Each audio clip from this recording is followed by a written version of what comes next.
معزز و مکرم سامعین و حضرات،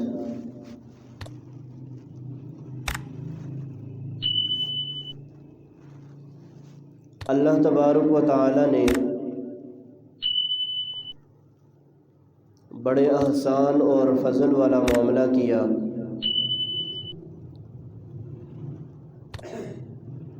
کہ اللہ رب العزت نے مجھ اور آپ کو اپنے گھر میں آنے کی توفیق عطا فرمائی۔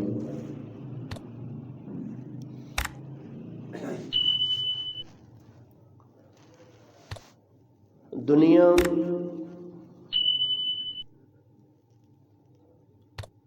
یہ ہمارا عارضی ٹھکانہ ہے۔ بہرحال ہم نے اس دنیا سے جانا ہے،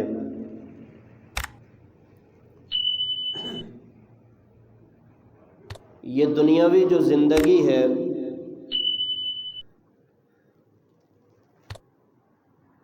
یہ امیر کی بھی کٹ جاتی ہے، غریب کی بھی کٹ جاتی ہے، محلوں میں بیٹھنے والے اور فٹ پاتھ پہ سونے والے، دنیا کے سب سے ذہین ترین انسان اور وہ لوگ جو عقل سے مفلوج ہیں ان کی بھی کٹ جاتی ہے۔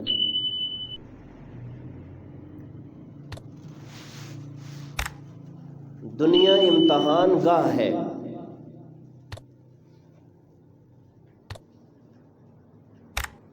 ایک کھیت کی مانند ہے۔ یہاں اس کھیت کے اندر ہم نے جو چیزیں بونی ہیں آخرت کے اندر ویسی ہی فصل ہمیں ملے گی۔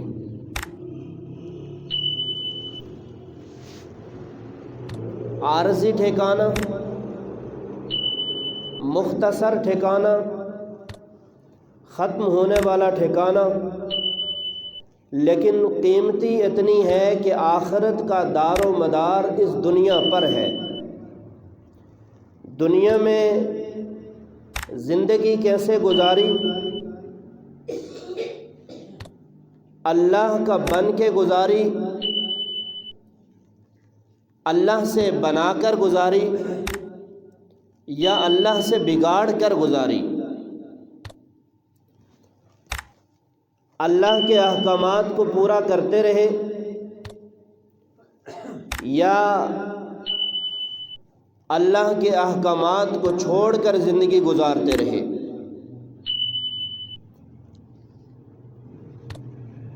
جیسی زندگی اس دنیا میں انسان گزارے گا ایسا ہی فیصلہ آخرت میں ہونا ہے۔ لہذا عقل مند شخص وہ ہے کہ جو اس دنیا میں رہتے ہوئے اس کو عارضی ٹھکانہ سمجھ کر وہ آخرت جو ہمیشہ رہنے والی ہے، جو نہ ختم ہونے والی ہے، جو باقی رہنے والی ہے، جس کے اندر کوئی بیماری نہیں، کوئی تکلیف اور پریشانی نہیں،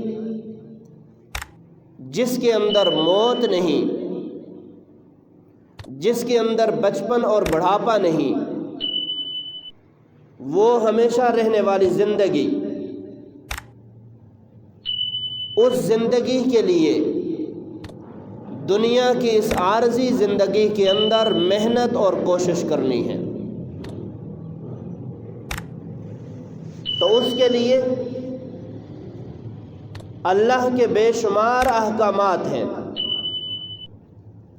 ان احکامات کو مان کر اللہ کے بتائے ہوئے طریقے کے اللہ کے بتائے ہوئے حکموں کے مطابق اور پیارے محبوب صلی اللہ علیہ وسلم کے طریقوں کے مطابق اگر زندگی گزار لیں گے تو یقیناً آخرت ہماری بہتر ہو جائے گی۔ اللہ کے احکامات میں ایک حکم جہاد فی سبیل اللہ کا ہے۔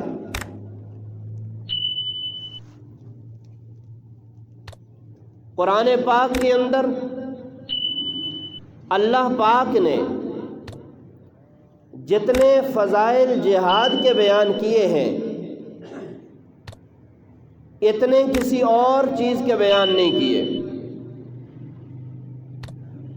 چنانچہ اللہ پاک نے قرآن پاک کے اندر یہ اعلان کر دیا، یا ایھا الذین آمنوا، اے وہ لوگوں جو ایمان لے کے آئے ہو، هل ادلکم علی تجارۃ تنجیکم من عذاب علیم، میں تمہیں ایسی تجارت نہ بتا دوں جس تجارت کے کرنے سے آخرت کے دردناک عذاب سے بچ جاؤ۔ ایسی تجارت جس کے کرنے سے آخرت کے عذاب سے بچ جاؤ، اور وہ تجارت کیا ہے؟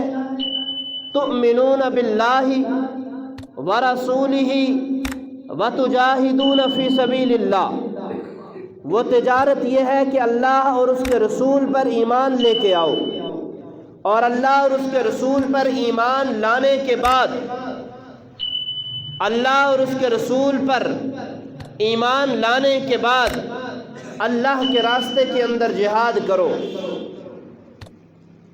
ذالکم خیر لکم ان کنتم تعلمون، اللہ فرماتے یغفر لکم ذنوبکم ویدخلکم جنات تجری من تحتها الانہار، کہ جب تم اللہ کے راستے کے اندر جہاد کرو گے، یغفر لکم ذنوبکم، پھر اللہ تمہارے سارے گناہوں کو بھی معاف کرے گا، یغفر لکم ذنوبکم ویدخلکم جنات تجری من تحتها الانہار، پھر تمہیں اللہ جنت میں بھی داخل کرے گا۔ یغفر لکم ذنوبکم ویدخلکم جنات تجری من تحتها الانہار، پھر اللہ تمہیں جنت میں بھی داخل کرے گا۔ اور اللہ تبارک و تعالی دوسری جگہ پر پھر اسی تجارت کا ذکر کرتے ہیں، ان اللہ اشتری من المؤمنین انفسهم واموالهم بان لهم الجنہ، اس تجارت کا تذکرہ اللہ نے دوسری جگہ پھر فرمایا ایمان والوں کو مخاطب کر کے کہ اے ایمان والو، جو جان میں نے تمہیں دی ہے، جو مال میں نے تمہیں دیا ہے، اس جان اور مال کو میرے حوالے کر لو۔ اللہ جب چاہے گا تم سے یہ جان چھین لے گا، اللہ جب چاہے گا تم سے یہ مال چھین لے گا۔ اللہ فرماتے ہیں تم اس کو میرے حوالے کر دو، ان اللہ اشتری من المؤمنین انفسهم واموالهم، اپنی جان اور اپنے مال کو میرے حوالے کر کے بان لهم الجنہ، مجھ سے جنت کا سودا کرو۔ جان اور مال کو میرے حوالے کرو اور مجھ سے جنت کا سودا کرو۔ سوال یہ اٹھا کہ اللہ یہ تجارت کہاں لگتی ہے جہاں پہ ہم اپنی جان اور اپنے مال کو خرچ کر لیں، جہاں پہ ہم اپنے جان اور اپنے مال کو تمہارے حوالے کر کے تم سے جنت کا سودا کر لیں؟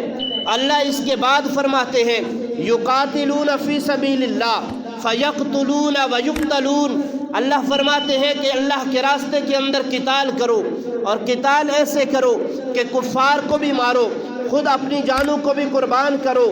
اللہ فرماتے ہیں جب تم اپنے اللہ کے راستے میں قتال کرو گے، وعدن علیہ حقا، پھر تم سے سچا وعدہ ہے، بین لہم الجنہ، میں تمہیں جنت عطا کروں گا، سچا وعدہ ہے۔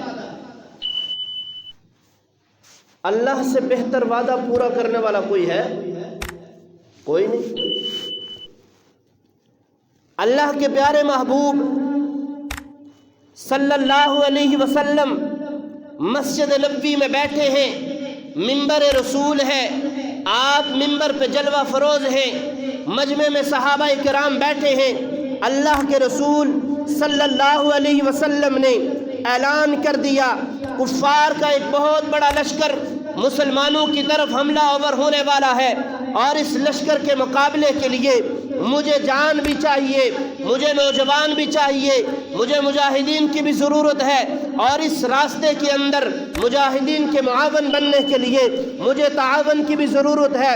اللہ کے رسول صلی اللہ علیہ وسلم یہ اعلان کرتے ہوئے کہہ رہے تھے، آج جو شخص بھی اللہ کے راستے کے اندر اپنی جان اور اپنے مال کو خرچ کرے گا، میں محمد صلی اللہ علیہ وسلم اللہ کا رسول اسے جنت کی بشارت دوں گا۔ اللہ کے نبی صلی اللہ علیہ وسلم یہ اعلان کر رہے تھے۔ ابو بکر صدیق رضی اللہ تعالی عنہ مجمع میں سے اٹھے، گھر کی طرف چل دیے۔ جاتے ہوئے گھر کے اندر جا کر جتنا بھی مال تھا وہ سارے کا سارا مال لا کر اللہ کے نبی کے قدموں میں رکھا، اور اللہ کے نبی صلی اللہ علیہ وسلم کے لیے اپنے جسم پہ جو قیمتی لباس تھا اس کو بھی اتار کر اللہ کے رسول صلی اللہ علیہ وسلم کے اس اعلان پر قربان کر دیا۔ اسی مجمع کے اندر سیدنا عثمان غنی رضی اللہ تعالی عنہ جو سامنے بیٹھے ہوئے تھے، جب اللہ کے رسول صلی اللہ علیہ وسلم نے یہ اعلان کیا، آج جو شخص اللہ کے راستے میں اپنی جان اور اپنے مال کو خرچ کرے گا، میں محمد صلی اللہ علیہ وسلم اسے جنت کی بشارت دوں گا۔ سیدنا عثمان غنی رضی اللہ تعالی عنہ سامنے سے اٹھ کھڑے ہوئے۔ اللہ کے رسول صلی اللہ علیہ وسلم 100 گھوڑے سامان کے لدے ہوئے میں اللہ کے راستے میں دوں گا، میں مجاہدین کے لیے دوں گا۔ آپ صلی اللہ علیہ وسلم نے دوسری مرتبہ پھر یہی اعلان کیا، آج جو شخص اللہ کے راستے میں اپنی جان اور اپنے مال کو خرچ کرے گا، میں محمد اسے جنت کی بشارت دوں گا۔ سیدنا عثمان غنی رضی اللہ تعالی عنہ سامنے سے دوڑ کر دائیں طرف آ کر پھر کھڑے ہو گئے۔ اللہ کے رسول میں 100 گھوڑے سامان کے لدے ہوئے دوں گا۔ اللہ کے رسول بائیں طرف مخاطب ہوئے، جو بیٹھے ہوئے مجاہدین تھے ان سے مخاطب ہو کر پھر یہی جملہ دہرایا، آج جو شخص اللہ کے راستے میں اپنی جان اور اپنے مال کو خرچ کرے گا، میں محمد اسے جنت کی بشارت دوں گا۔ سیدنا عثمان غنی رضی اللہ تعالیٰ عنہ دائیں طرف سے دوڑ کر بائیں طرف آ گئے، پھر کھڑے ہو گئے۔ اللہ کے رسول میں 100 گھوڑے سامان کے لدے ہوئے اللہ کے راستے میں دوں گا۔ اللہ کے رسول صلی اللہ علیہ وسلم نے حضرت سیدنا عثمان غنی رضی اللہ تعالیٰ عنہ کے دیے ہوئے مال کو اپنی جھولی کے اندر رکھا اور یوں اچھالتے ہوئے اعلان کرنے لگے، ما ضر عثمان ما عمل بعد اليوم، اے عثمان غنی آج کے بعد اگر تو ایک بھی نیکی نہ کرے تجھے جنت میں لے جانے کے لیے نیکیاں کافی ہیں۔ یہ جہاد کی فضیلت۔ آج کے بعد عثمان، آج کے بعد تو ایک بھی عمل نہ کرے، یہ یوں کہہ دے، ما ضر عثمان ما عمل بعد اليوم، عثمان تو جو دل کرتا ہے کرتا پھر، آج کے بعد تجھے کوئی بھی چیز نقصان نہیں پہنچا سکے گی، یہ عمل تجھے جنت میں لے جانے کے لیے کافی ہے۔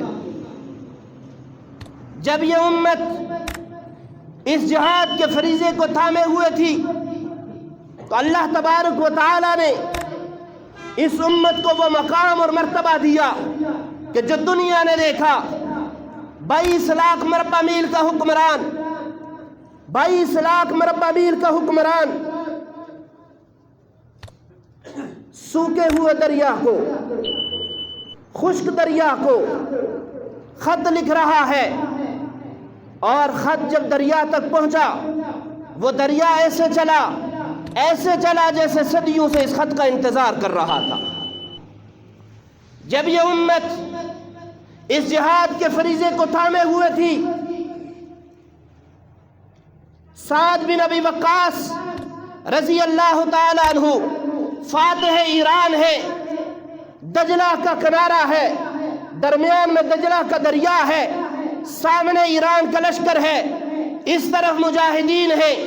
سیدنا سعد بن ابی وقاص رضی اللہ تعالی عنہ ان کی قیادت کر رہے ہیں، اور جب سعد نے دیکھا سامنے ایرانی لشکر جو بلا رہا ہے آپ آؤ گے یا ہم آئیں، کوئی کشتی نہیں، کوئی ٹیوب نہیں، کوئی تختے نہیں، کوئی راستہ نہیں، کوئی پل نہیں، اس جگہ سے کیسے جائیں، دریا کو کیسے پار کریں؟ سیدنا سعد بن ابی وقاص نے اپنے پیچھے کھڑے لشکر کی طرف نظر دوڑائی تو لشکر سے ایک مجاہد نے آواز دی، اے امیر کیا تو چاہتے ہو، کیا تم یہ سوچ رہے ہو کہ یہ دریا مجاہدین کا راستہ روک لے گا؟ ہرگز نہیں، یہ کبھی ہمارا راستہ نہیں روک سکتا۔ آپ اپنے گھوڑے کو اس دریا کے اندر ڈال دیجئے، ہم آپ کے پیچھے ہیں۔ سیدنا سعد بن ابی وقاص نے اپنے گھوڑے کو دریا کے اندر ڈالا۔ تاریخ گواہ ہے، کتابیں گواہ ہے، آج بھی حدیث کی کتابوں میں واقعات ملتے ہیں۔ سیدنا سعد بن ابی وقاص کا لشکر دریا کو پار کرتے ہوئے پار چلا گیا۔ ایرانی فوج دیکھ کر بھاگ اٹھ کھڑی ہوئی کہ یہ جن ہے، انسان نہیں ہے۔ یہ مجاہدین اللہ کی مدد سے پار جا کر پہنچے، اور جب پار جا کر سعد بن ابی وقاص نے اپنے لشکر کو مخاطب کرتے ہوئے یہ اعلان کیا، کیا کسی کا کوئی نقصان تو نہیں ہوا؟ لشکر میں سے ایک مجاہد نے کہا، میرا ایک پیالہ ہے، ایک پیالہ ہے، اس پیالے میں میں پانی پیتا ہوں، اس پیالے کے اندر میں سالن لیتا ہوں، ایک ہی پیالہ ہے، لکڑی کا پیالہ، وہ گر گیا، دریا کی موجیں اسے بہا لے گئیں۔ سعد بن ابی وقاص نے دریا کو مخاطب کرتے ہوئے، اس کی موجوں کو مخاطب کرتے ہوئے یہ اعلان کیا، آج تمہارا امتحان ہے، تمہاری ایمانداری عدل کا امتحان ہے۔ یہ پیالہ معمولی ہے، بظاہر لکڑی کا پیالہ ہے، لیکن یہ محمد صلی اللہ علیہ وسلم کے ایک ادنا سے غلام کا پیالہ ہے۔ آج اس پیالے کو واپس کرو۔ لہریں اٹھی، موجیں اٹھی، اس پیالے کو اٹھا کر مجاہد کے قدموں میں لا کے رکھ دیا۔ جب یہ امت جہاد کے فریضے کو تھامے ہوئے تھی تو پھر جنگلات کے اندر جب انہوں نے چوکی بنائی اور لوگوں نے دیکھا کہ یہ جنگل تو بڑا خطرناک ہے، اس کے اندر بڑے بڑے جانور ہیں، درندے ہیں، وہ چیڑ پھاڑ کر ختم کر دیتے ہیں۔ کوئی آیا آ کر کہنے لگا کہ آپ یہاں چوکی نہ بنائیں، یہ جنگل بڑا خطرناک ہے، خونی جنگل ہے، اس میں چوکی نہ بنائیں۔ تو ایک مجاہد اٹھا، جنگل کو مخاطب کیا، کیا جنگل کے درندوں سنو، میری آواز سنو، آج سے پہلے یہ جنگل تمہارا بسیرا تھا، تمہارا ٹھکانہ تھا، لیکن آج محمد صلی اللہ علیہ وسلم کے غلاموں نے اس جنگل کے اندر قدم رکھ دیا ہے، لہٰذا محمد کے غلاموں کے لیے اس جنگل کو خالی کیا جائے۔ تاریخ گواہ ہے، جنگل کے سارے درندے اپنے بچوں کو اٹھا کر جنگل سے جا رہے تھے۔ جب یہ امت جہاد جیسے عظیم فریضے کو تھامے ہوئے تھی تو اللہ نے دنیا کی ساری طاقتیں، دنیا کی ساری مال و دولت ان کے قدموں کے اندر نچھاور کی۔ وہ دور کی باتیں ہیں، آج قریب زمانے کے اندر افغانستان میں روس آیا، مجاہدین کھڑے تھے یا نہیں کھڑے تھے؟ مجاہدین کی مدد اللہ نے کی یا نہیں کی؟ افغانستان میں روس کو شکست ہوئی یا نہیں ہوئی؟ اس کے بعد اسلامی نظام نافذ ہوا، اس نظام کو ختم کرنے کے لیے ایک اور طاقت آئی امریکہ کی صورت میں، اس کے ساتھ 52 ممالک ہیں، اور وہ ساری طاقت آ کر اس اسلامی نظام کو ختم کرنے کی کوشش کر رہی ہے۔ 20 سال کے بعد آپ لوگوں نے دیکھا ہوگا، 20 سالوں کے بعد مجاہدین جب کھڑے تھے، جب مجاہدین مقابلے کے لیے کھڑے تھے، اللہ کی مدد و نصرت اتری، اور 20 سال کے بعد اللہ تبارک و تعالی نے پھر مجاہدین کو فتح عطا فرمائی، اور کفر کو پھر اللہ نے ناکام کر کے دکھایا۔ ناکام کیا یا نہیں کیا؟ دور بدلتے گئے۔ شام کے اندر بشار الاسد کی فوج 25 سال سے مسلمانوں کے اوپر ظلم و ستم کرتی رہی، مٹھی بھر مجاہدین اس کے مقابلے میں کھڑے رہے۔ آپ کے ان علاقوں سے اٹھ کر بھی مجاہدین وہاں تک پہنچے ہیں۔ الحمدللہ آپ ان مجاہدین کو اپنا محسن سمجھیے کہ ہر جگہ پر جہاں بھی محاذ نے ان کو بلایا ہے لبیک کہتے ہوئے یہ اس محاذ کی طرف لپکے ہیں، اپنی جانوں کے نذرانے پیش کیے ہیں، اور الحمدللہ آپ لوگ ان کے معاون بنے ہیں۔ یہ مجاہدین شام کے اندر بھی پہنچے اور شام میں بشار الاسد کی فوج کو 25 سال کے بعد الحمدللہ اللہ نے ناکام کیا۔ مجاہدین کو اللہ نے پھر فتح عطا فرمائی۔ ہمارے سامنے ہے، ہمارے سامنے اللہ نے فتح عطا فرمائی۔ وہ امام مہدی کا مسکن بن گیا، وہ ارض انبیاء جہاں کفار دن دناتے پھر رہے تھے، آج الحمدللہ وہاں مجاہدین کی صدائیں بلند ہو رہی ہیں۔ 25 سال سے جو مسجدیں بند تھی، 25 سال سے جو مسجدیں بند تھی، مجاہدین نے ان مسجدوں کو کھول کر وہاں اللہ اکبر کی صدائیں بلند کی ہیں۔ یہ مجاہدین ہر جگہ پر کھڑے، جہاں نظر دوڑائیں گے۔ فلسطین کے اندر اسرائیل آیا، بڑی طاقت ساتھ، بڑا اسلحہ، جدید ٹیکنالوجی۔ آج وہاں ناکام ہو رہا ہے کہ نہیں ہو رہا؟ کون مقابلے میں کھڑا ہے؟ یہ مٹھی بھر مجاہدین۔ جب یہ مجاہدین اٹھے تھے تو اللہ تبارک و تعالی نے اعلان کیا تھا ان اللہ یحب الذین یقاتلون فی سبیلی۔ یہ جو مجاہدین ہیں جو صفیں بنا کر کفار کے مقابلے میں کھڑے ہیں، یہ کوئی اور نہیں ہے، ان اللہ یحب الذین، یہ اللہ کے دوست ہیں، یہ اللہ کے محبوب ترین لوگ ہیں۔ وما لکم لا تقاتلون فی سبیل اللہ، تمہیں کیا ہو گیا؟ تم کیوں نہیں اٹھ کھڑے ہوتے؟ اللہ پکار رہا ہے، وما لکم لا تقاتلون فی سبیل اللہ والمستضعفین من الرجال والنساء والولدان۔ تم ان بزرگوں کے لیے جن کو گھسیٹا گیا، ان عورتوں کے لیے جن کی عصمت تری ہوئی، وہ بچے جو قتل ہوتے رہے، وہ شام کے ساحل سمندر پر پڑے بچے جو اعلان کر رہے تھے ہم اللہ کے پاس جا رہے ہیں اور اللہ کے پاس جا کر شکایت کریں گے، وما لکم لا تقاتلون فی سبیل اللہ۔ تم ان کے لیے کیوں نہیں اٹھ کھڑے ہوتے؟ کیوں نہیں لڑتے؟ الذین یقولون ربنا اخرجنا من هذه القرية الظالم اهلها، جو اعلان کر رہے تھے ربا ہمیں ان ظالم لوگوں کی بستی سے نکال دیجئے، واجعل لنا من لدنک ولیا، اپنی طرف سے کوئی دوست بھیج دیجئے۔ بتائیے اللہ کے دوست بن کر ان مظلوم